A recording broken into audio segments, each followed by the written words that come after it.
Yo creo que es importante ubicarnos en el escenario al cual vamos a ir, con el documento que salga aprobado de este evento. Vamos a ir a un congreso totalmente hostil, donde el gobierno ya está creando una mayoría, con organizaciones sociales que ni siquiera representan a los campesinos, a los indígenas, a los obreros. Son burocracia sindical que van a ir a hablar y a repetir lo que el gobierno diga. Y el gobierno tiene dos orientaciones en este Congreso Educativo Plurinacional. La primera, salvar su ley educativa y ponerle remachos. Segunda, profundizar el recorte presupuestario de educación que trae nefastas consecuencias en la calidad educativa que todos ustedes ya han expresado en sus documentos.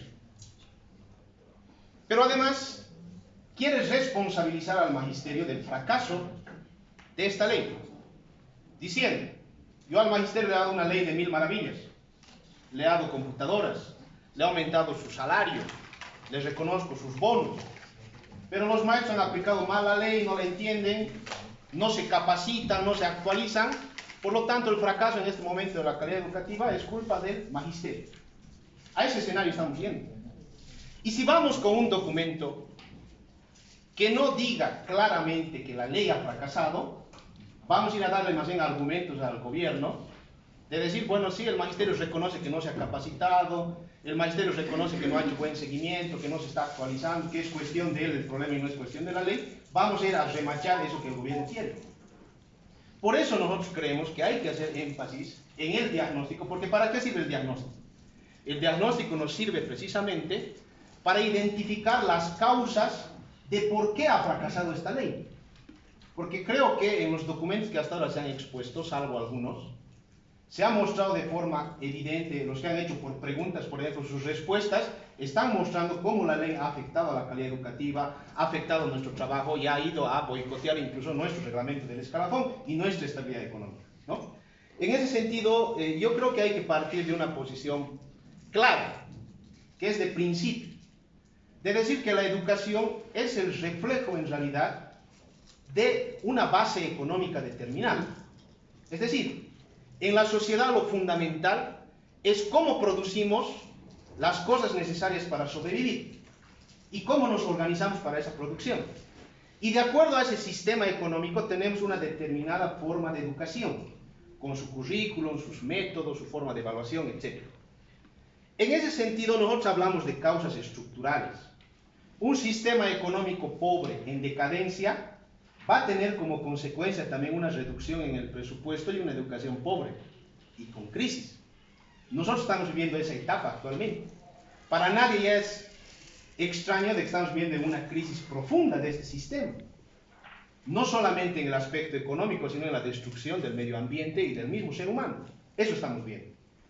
Entonces, nosotros decimos que a lo largo de la historia, en el documento de Chuquisaca está explicado esta base, dando ejemplos concretos de la evolución de la educación a lo largo de la historia, como en el comunismo primitivo, por ejemplo, que en la prehistoria había una forma de educación, como en la Edad Media ha habido otra forma de educación, como en el capitalismo existe otra forma de educación.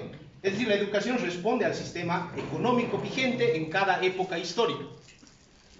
Y nosotros hacemos énfasis en nuestro documento en explicar cómo en el actual capitalismo la educación también está subordinada a ciertos intereses. En el capitalismo, pues, ustedes como saben, ha habido una etapa de ascenso revolucionario de este sistema, que ha combatido, por ejemplo, las ideas de la nobleza, del clero, que en su momento estaban dominadas por el feudalismo.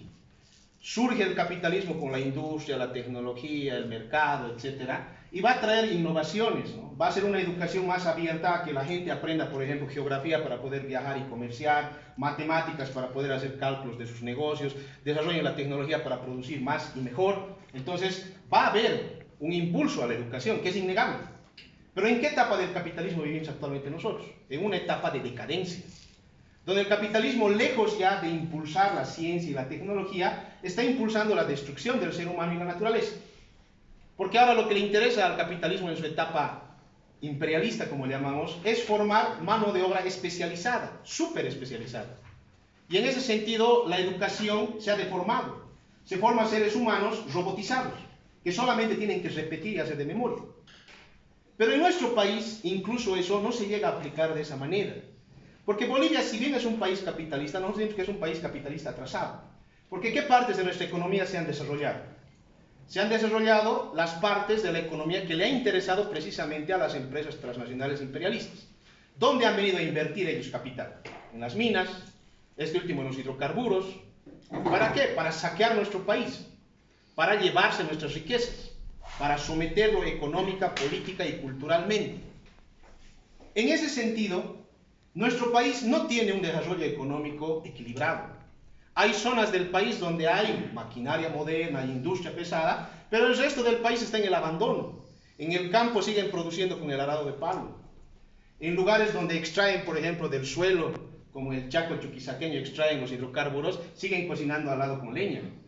Hay esas contradicciones en nuestro país y eso también se va a reflejar en la educación.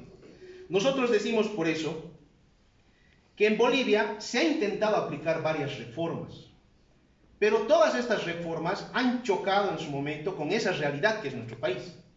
Porque tú puedes hacer una reforma educativa en un laboratorio entre cuatro paredes. Aquí mismo podríamos diseñar la mejor reforma educativa, pero si esa reforma no está acompañada con una base económica que le dé sustento, va a terminar fracasando. Y en nuestro documento hacemos nosotros una rememoración de las principales reformas educativas para mostrar qué han planteado y si lo han logrado o no. Por ejemplo, voy a hacer énfasis solo en algunas por el tiempo breve que tenemos. En la fundación de la República, ya lo decía algún colega, el liberalismo ha intentado imponer una educación activa a través de la reforma educativa que quería imponer aquí Simón Rodríguez, ¿no? Él quería hacer una formación de técnicos y de gente con oficios que unan la práctica en los talleres. Pero ¿ha funcionado esta formación? No, no porque era un mal planteamiento. No ha funcionado porque lo que dominaba en ese momento en el país era una economía de tipo feudal. Si bien expulsamos a los españoles, los criollos vinieron a ocupar su lugar y mantuvieron la economía bajo una estructura feudal, donde no les interesaba desarrollar ni la industria ni la tecnología. Les interesaba explotar al indio hasta matarlo en el campo. Por lo tanto, esos toman el poder, van a expulsar a Simón Bolívar, a Simón Rodríguez, y no va a ir esta reforma educativa. Años después, llegan las grandes empresas transnacionales al país a explotar las minas de plata, luego posteriormente el estaño, y ellos sí van a querer formar mano de obra barata. Van a querer formar técnicos auxiliares para esa explotación capitalista. Y ellos van a querer modernizar la educación. Y traen esta famosa delegación belga a la cabeza de Georges Roumat y van a crear la primera normal de maestros en Sucre, precisamente. Que va a ser un paso adelante en la educación, pero que igual va a tener su límite en la realidad de nuestro país, donde no hay industria desarrollada, donde no hay fuentes de trabajo. ¿Dónde van a trabajar esos profesionales que se forman en las escuelas, en los colegios, en las universidades? No hay dónde. Por lo tanto, tiene un límite y fracasa. Además, fracasa por el atraso económico. No había condiciones materiales para aplicar una escuela, al igual que en los países desarrollados en nuestro país. Posteriormente, y lo ha mencionado también algún colega, la revolución del 52. Obreros, campesinos se levantan cansados de la opresión, quieren recuperar los recursos naturales para los bolivianos, hacen la famosa revolución, es truncada por el MNR esa revolución, pero imponen una modificación en la educación. Es el Código de la Educación, donde se va a reconocer para nosotros como derechos laborales el reglamento del escalafón, que hasta ahora nosotros defendemos como nuestra garantía de los derechos laborales que tenemos. Pero también tiene un límite, se impulsa la educación rural, pero tampoco con un presupuesto, tampoco con una base económica que pueda consolidar. Por lo tanto, llega hasta por ahí nomás. Nuestro mismo reglamento del escalafón no se puede cumplir al 100%. Hasta ahora, por ejemplo, nos siguen negando el ascenso automático, a pesar de que está escrito en nuestro escalafón, ¿no? La educación única, fiscal y gratuita se ha enarbolado en esas fechas, pero ¿se ha cumplido para todos? No, sigue habiendo la educación privada, la educación de convenio. Todavía mucha gente que no puede pagar es marginada de sus derechos de educación. Entonces, seguimos en eso. Luego viene una etapa de crisis económica más profunda. El neoliberalismo dice que lo que hay que hacer para salvar Bolivia es privatizar todo. Hay que vender todo. Y la educación no escapa a esa realidad. En la educación se va a imponer la 1565, que quería librarle al Estado de sus obligaciones económicas y transferirlas ¿a quién? A los municipios. Y los municipios insolventes transferir al padre de familia, al maestro, privatizar la educación, municipalizar la educación. Contra eso ha combatido el magisterio. Ha fracasado esta reforma también porque no respondía a la realidad del país. Ha sido elaborada entre cuatro paredes en Estados Unidos y el Banco Mundial nos ha mandado esa reforma educativa. Posteriormente viene la crisis del neoliberalismo. El MAS se va a encumbrar en el poder como supuesto cambio frente a ese panorama neoliberal. Pero el MAS no cambia nada. El gobierno del MAS continúa con una política entreguista y vendepache, continúa con una política antipopular, antieducativa, porque el gobierno se ha convertido en enemigo del magisterio, nos ha combatido en todo escenario, ha puesto en duda incluso nuestra profesión al querer liberalizarla, ha atacado nuestro escalafón, ha destruido la calidad educativa. Y el gobierno viene a darle continuidad a la 1565, porque en esencia no va a modificar lo que la 1565 planteaba. Muestra de ello, hace rato decía el colega, sigue vigente el RAFUE, que es una medida neoliberal de esa época. Para ahorrarle plata al Estado te dice, si en este colegio no hay tantos alumnos, se quita ítems de maestro, de portero, de regente, de secretario. ¿Quién hace ese trabajo? Se organizan los maestros y siguen trabajando, horas ad honorem, o le dan el trabajo al director de secretaria más. Se hace eso. Seguimos. Solo que le han puesto todo un adorno indigenista. Y la 070 que impone el gobierno también va a chocar con la realidad. Va a fracasar esta ley porque tampoco responde a la realidad del país.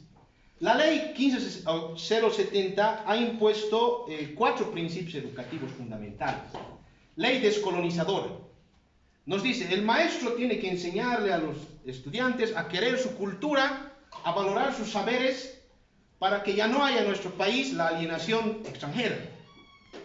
¿Por qué fracasa esto? Porque en Bolivia nosotros seguimos sometidos económicamente a potencias extranjeras. ¿Quién explota nuestros minerales? ¿Los bolivianos explotamos? ¿Quién explota los hidrocarburos? ¿Quién va a explotar el litio, el mutún? Son extranjeros. Es decir, no se puede hablar de descolonización si no se elimina con la causa de la colonización, que es el sometimiento económico de un país. Nos habla de educación comunitaria. ¿Acaso en Bolivia la comunidad indígena es la que prima en la forma económica y estructura del país? Más bien esas comunidades están desapareciendo desde la colonia hasta ahora. Los avasallan ahora los medios interculturales que el gobierno ha creado. Se puede hablar de una comunidad que comparta intereses y proyectos mutuos cuando hay una propiedad social de la tierra.